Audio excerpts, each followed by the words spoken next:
কোনো ধর্ম কোনো জায়গায় বাজে জিনিস শিখায় না। বাংলাদেশকে যারা অস্থিতিশীল করতে চায় তাদের বিরুদ্ধে সকল রাজনৈতিক দল একটা প্ল্যাটফর্ম থেকে একটা নির্দিষ্ট গোল নিয়ে কাজ করবে। কোনো ধর্মের প্রতি কোনো প্রভাব বিস্তার না করা। এখন এই যে ঝগড়া বিবাদ, এই যে হাঙ্গামা, এগুলো ভালো লাগতেছে না। আসলে যারা সন্ত্রাসী কর্মকাণ্ড ঘটায় তারা সকলেই সন্ত্রাসী। তারা সবসময় আমাদের ধর্মীয় বিষয়ে নাক গলাচ্ছে। যেখান থেকে দেখছেন বাংলা ভিশনের নিয়মিত আয়োজন জনমতে, আপনাদের সাথে আছি আমি শুভ খান। চলমান সমসাময়িক বিষয়গুলো তুলে ধরতে চেষ্টা করি এই অনুষ্ঠানের মাধ্যমে আপনাদের সামনে। আজকের বিষয় দেশের নৈরাজ্য, অসাম্প্রদায়িক বাংলাদেশ। দেশে কেন এত নৈরাজ্য, এর থেকে মুক্তির উপায় কি বলছে সাধারণ মানুষ, চলুন জেনে আসি। আমরা সচরাচর ধর্মীয় দিকে যাই না, কারণ এটা সবসময় ধর্ম নিয়ে আমরা অনেক পড়াশোনা করি, অনেকগুলো বিষয় আছে। প্রত্যেকটা ধর্মর মূল বিষয়টা হচ্ছে শান্তি। কিন্তু আমার মনে হয় আমাদের দেশে একটা খুব কমন বর্তমানে একটা ফ্রেজ আছে, ওটা হচ্ছে যে বলে বাঙালিদের ধর্মীয় জ্ঞানের চেয়ে ধর্মীয় আবেগটা বেশি।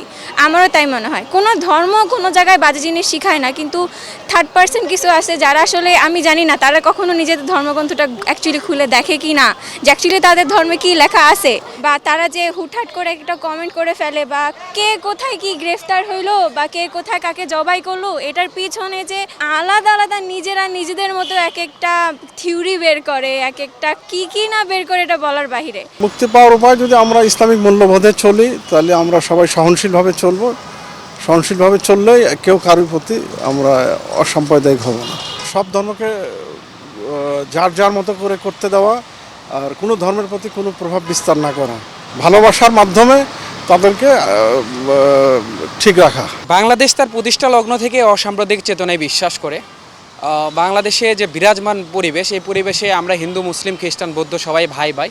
কিন্তু বর্তমান পরিস্থিতিতে দেখতেছি যে নির্দিষ্ট একটা সম্প্রদায় বা নির্দিষ্ট একটা গোষ্ঠী বা নির্দিষ্ট একটা চক্র, বিশেষত এটা ইন্ডিয়া বহির্বিশ্বকে বোঝাতে চায় যে যখন আওয়ামী লীগ বাংলাদেশে ক্ষমতায় থাকবে তখন বাংলাদেশে অসাম্প্রদায়িক সম্প্রীতি বজায় থাকবে। যার কারণে তারা হচ্ছে তাদের যারা এজেন্ট আছে, চর আছে, যেমন ধরেন ইসকনের যে সভাপতি বাংলাদেশ শাখার চিন্ময় কৃষ্ণপ্রভু, তাকে দ্বারা তাদের যে এজেন্ডা যে বাংলাদেশে আওয়ামী লীগ না থাকলে কখনোই অসাম্প্রদায়িক সম্প্রীতি বজায় রাখা সম্ভব না, এটা তারা করার চেষ্টা করতেছে। এখন এটা থেকে আমাদেরকে বেরিয়ে আসার বা এটা থেকে সমাধান করার উপায় হচ্ছে বাংলাদেশে বিরাজমান যে রাজনৈতিক দলগুলো আছে তাদেরকে এর বিরুদ্ধে একটা শক্তিশালী জাতীয় ঐক্য করতে হবে।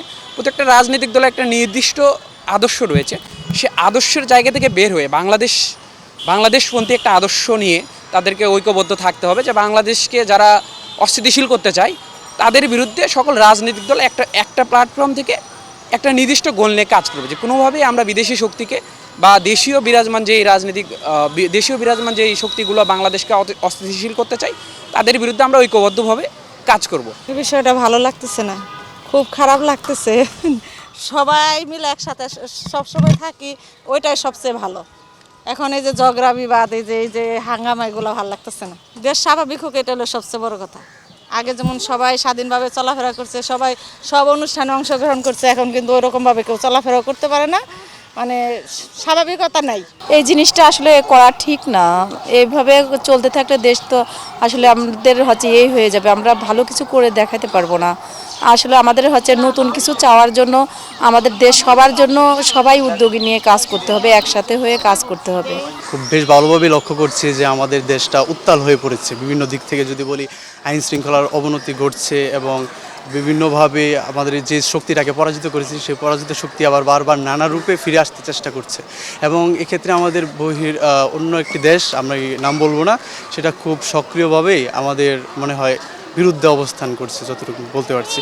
এখন আমি যদি সহজ সরলভাবে বলি, সেটা হচ্ছে ওই যে কলেজ গ্যাঞ্জাম হচ্ছে, তারপর হলো আমাদের বিভিন্ন সময় দেখা যাচ্ছে ইসকন মাথাচাড়া দিয়ে উঠছে, পার্বত্য চট্টগ্রাম নিয়ে খারাপ একটা সিচুয়েশন আমরা ফেস করতেছি। দেশটা তুমুল উত্তেজনাময় অবস্থানের মধ্যে যাচ্ছে। তো আমি সেটা মনে করি যে এক্ষেত্রে আমাদের জুলাই বিপ্লবটা আসলে হুমকির মুখে পড়ে যাচ্ছে। আমি মনে করি সেটার পিছনে আমাদের এই যে পরাজিত শক্তি, সেটা একমাত্র দায়ী, যারা আমাদের এই বিজয়কে নস্যাৎ করতে বারবার নানা রূপে ফিরে আসতেছে।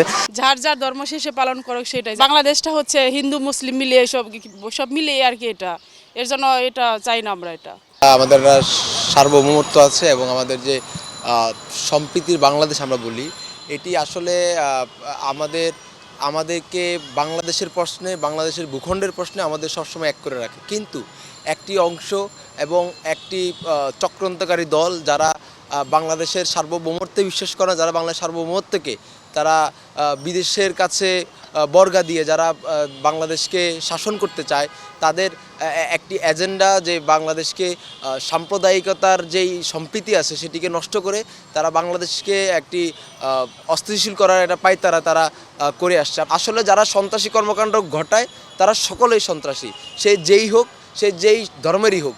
এখন কেউ যদি সন্ত্রাসী কাজ করে, সেই কাজের প্রতিহত করার জন্য আমাদের আইনশৃঙ্খলা বাহিনী আছে, আমাদের সরকার আছে, তারা সেই বিষয়টি দেখবে।